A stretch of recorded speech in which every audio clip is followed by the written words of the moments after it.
This episode is for anybody who has a newsletter or anybody who's thinking about starting a newsletter, might start a newsletter in the future, and wondering what it takes to make a newsletter grow. I have a lot of marketers, entrepreneurs, business owners, writers who listen to this.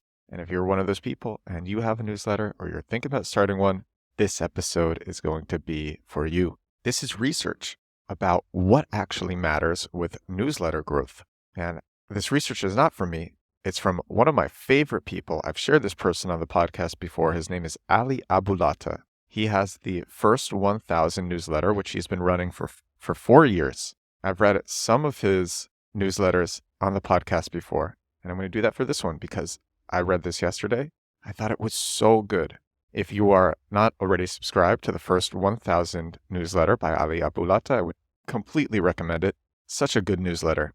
And a few days ago, he put out a newsletter that said lessons learned from growing his newsletter over the past 4 years. I've only had my newsletter for, I guess, a year, and I've only been regular with my newsletter for maybe 8 months. This guy has had his newsletter for 4 years. I remember when he launched it too. He launched it, I believe, on Product Hunt. And it was originally, his newsletter was originally how some of the biggest startups, some of the biggest tech startups got their first 1,000 users and customers. Then he pivoted the newsletter into conversion rate optimization and testing. And he said in the introduction to this newsletter, after 4 years, 85,000 subscribers, and 120 plus issues later, I think I learned a thing or two about writing a newsletter that I want to share.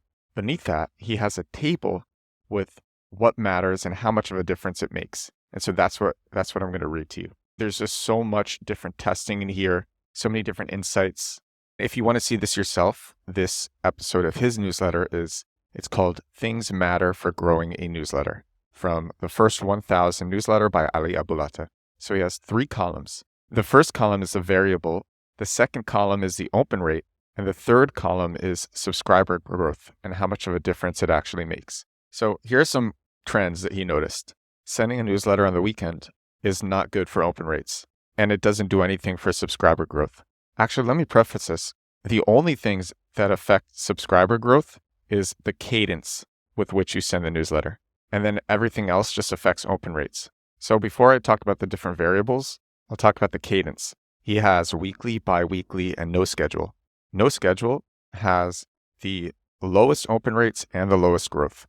So sending it at no schedule is not good for growth of a newsletter. Sending it biweekly, as in twice a week, is okay for open rate. And it is the best for subscriber growth. And then right beneath that is weekly. So sending it weekly, which he says is a sweet spot. I'll talk about that more in a bit. Sending it weekly is the best by far for open rates. And while it's not as good for subscriber growth as biweekly, it's still pretty good. So sending it weekly is really the sweet spot. And actually a friend of mine, Jason Levin, who I've mentioned on the podcast before, he has a newsletter as well, and he talked about that recently. He says it's like the Goldilocks frequency.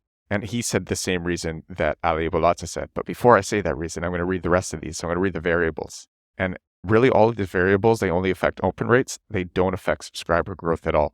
The first variable, like I said, it's weekend. It's not the best for open rates. Middle of the week, that is the best for open rate. Beginning of the week, same effect as weekend, not the best for open rates. Emojis. Emojis actually are great for open rates. Time of the day. So what he tried 9 a.m., 12 p.m., and 9 p.m., and he found that the time of the day doesn't affect the open rate at all. I thought that was really interesting. This is the most interesting part of the variables is the subject line. So he has the subject line sorted between 1 word, 2 words, and 3 or more words. 3 or more words has the worst open rate. 2 words has a decent open rate. 1 word subject lines have the best open rate by far, so much better, twice as good as 2 words. And that's something that I've found too. Shorter subject lines are always best. But 1 word subject lines, he said, really just they hit hard. 1 word subject lines are so good for open rates. And then subject line, clickbaity or non-clickbaity, it actually doesn't matter. He found that it's pretty much the same for open rate, which was a surprise to me as well. Really the game changer is how many words are in the subject line. And then the subject line, direct or cute. And direct is actually much better. Direct has double the open rate of cute. So a direct subject line is best. So the sweet spot for your subject line is having it 1 word, maybe 2 words, direct, and that's it. That's pretty much what he found. Have shorter subject lines that are direct. That's if you want to generalize the rule, but like if he's deciding between one word, two words, or three or more, one word is just the best, and direct is the best. And send your newsletters in the middle of the week. And so this is what he said at the end, and this is about the cadence. And this describes what I just said.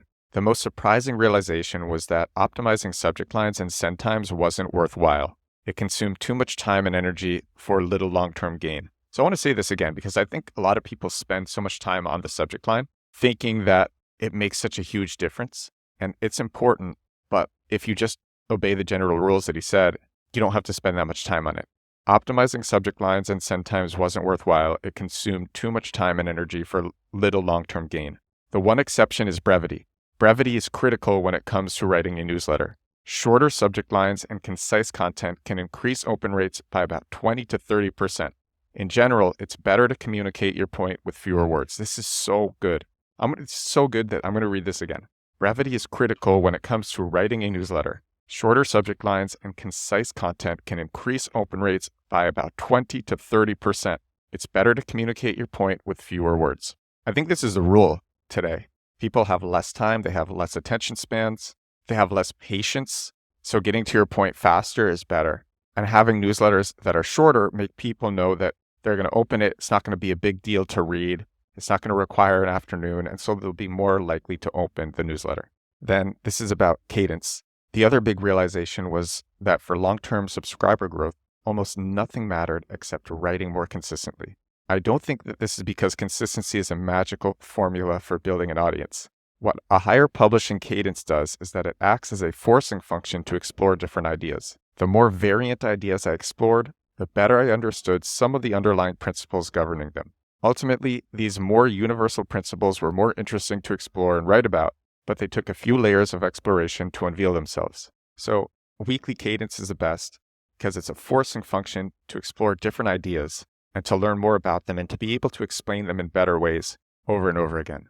And Ali Abulata, he does this. He talks about conversion rate optimization all the time, and he repeats himself in different newsletters. But it's okay because as he's repeating himself, he's learning different things. His insights will come with new insights that strengthen his original theses. And that's because he's sending his newsletter frequently and getting to explore the ideas that he's sharing.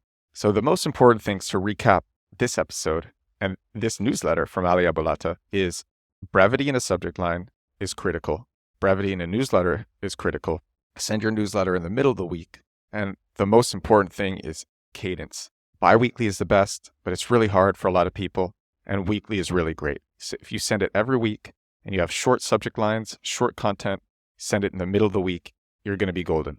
This is episode 259 of The Edward Show. This is my daily growth hacking, growth marketing podcast. I'm recording this one from another cafe here in Poland, just like I did yesterday. It's a little bit noisy in here. I don't know if you can hear. Probably not.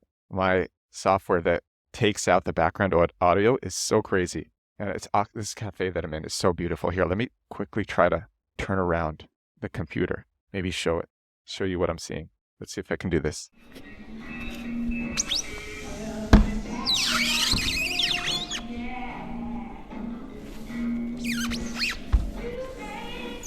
And yeah, I'm here at this cafe. This is a fun one. I'm glad that I got to share this. Thank you so much for listening. Thank you so much for watching. Thank you so much for being here with me. I will talk to you again tomorrow. Bye now.